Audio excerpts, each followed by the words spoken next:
हिंदुओं को लग रहा है कि भाजपा बहुत बढ़िया कर रही है।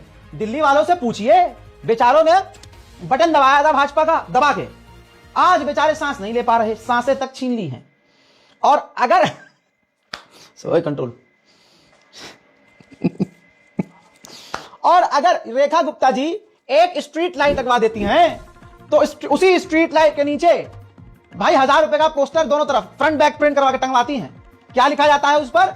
यह लाइट पोल सहित, यानी ये पिलर के साथ रेखा गुप्ता जी के फंड द्वारा लगाई गई है। अरे भाई मैं कह रहा हूं देश का नाम बदल के, भारत का नाम बदल के भाजपा कर दो ना यार।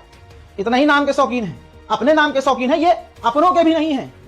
नाम अटल बिहारी वाजपेयी का लेंगे लेकिन माननीय स्वर्गीय अटल बिहारी वाजपेयी का फोटो गायब रहेगा। ये देखिए, तुम्हारी मैयत के सर्टिफिकेट पर मोदी अपना फोटो चिपकवा देगा अगला आदमी।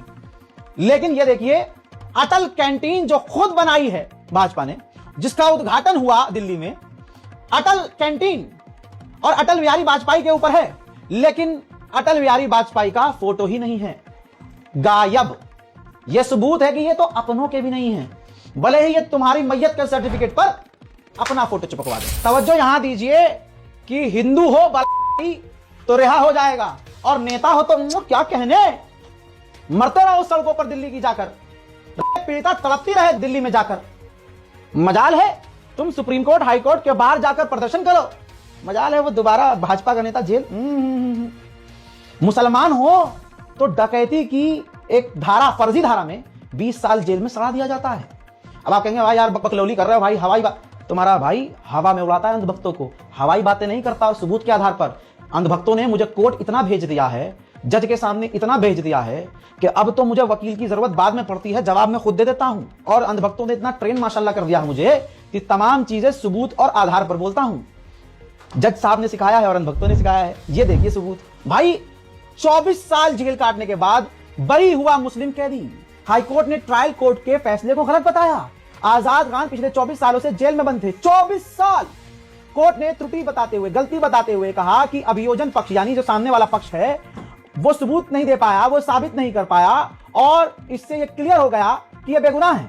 मैनपुरी के गांव बयोती कटरा के रहने वाले आजाद खान 23 साल बाद अपने परिवार से मिलेंगे। 2002 में एक डकैती के मुकदमे में स्पेशल जज डकैती के न्यायालय से उनको उम्र कैद की सजा सुनाई थी। अब वो 20 साल बाद बरी हुए हैं और अब अपने परिवार के बीच बैठे हैं। मेरे दोस्तों, अब यहां पर हिंदूवादी कहेंगे अरे तब तो मोदी सरकार नहीं थी ना। यहां बात सिर्फ मोदी सरकार की नहीं है, बात यह है कि कांग्रेस हो या भाजपा हो, मुसलमानों को न्याय मिलता ही कहां है। ऐसे ही दिल्ली दंगे में ज्यादातर मुसलमानों को फर्जी पुलिस वालों ने खुद फंसाया। क्योंकि मैं क्या कहता हूं, वर्दी के अंदर जो मानसिकता है वो वही तो है, समझे। बहुत मामले सामने आए। दैनिक भास्कर सोर्स है, दिल्ली पुलिस जो करे दैनिक भास्कर के साथ करे भाई, जाके जज को पकड़े। मीडिया में बात आ गई है, जितना तुमने झूठ बोलना था छुपा लिया, अब सच सामने आ गया है। सत्यमेव जयते। दिल्ली हिंसा के 4 साल बाद बरी हुए मोहम्मद खालिद और अब्दुल सत्तार रिहा होने के बाद उन्होंने खुलासा किया, दिल्ली पुलिस पर गंभीर आरोप लगाए। 5 आरोपियों को अदालत ने बरी कर दिया है।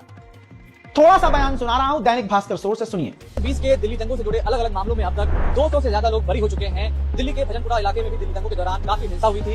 इसी हिंसा से जुड़े एक मामले में अभी कोर्ट ने 5 लोगों को बेकसूर बरी किया है। हालांकि दिल्ली पुलिस की कार्रवाई पर फिर से सवाल उठे हैं और कोर्ट ने कहा है कि मैकेनिकल तरीके से पुलिस ने इन आरोपियों के खिलाफ मनगढ़ंत तरीके से केस दर्ज किए थे। मोहम्मद खालिद, अब्दुल सत्तार और हुनैन उन 5 लोगों में से हैं जिन्हें कोर्ट ने बरी किया। इन सभी को दिल्ली वीडियो 3 मिनट कुछ सेकंड का है, दैनिक भास्कर पे है, जाके देख लीजिएगा किस तरह से दिल्ली पुलिस ने सिर्फ मुसलमानों को नहीं, मरे भी मुसलमान ज्यादा, जेल में सड़े भी मुसलमान ज्यादा, मानसिक प्रताड़ना भी मुसलमान झेले ज्यादा, लेकिन सत्यमेव जयते, कानून से ऊपर कुछ नहीं।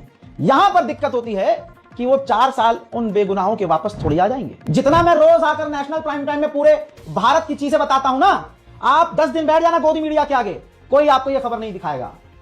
इसीलिए आप लोगों से हाथ जोड़कर गुजारिश है, इस वीडियो को शेयर किया कीजिए, अपनी राय कमेंट में लिखा कीजिए, अपने दोस्तों से, रिश्तेदारों से कहिए कि हमारे चैनल को फॉलो करें।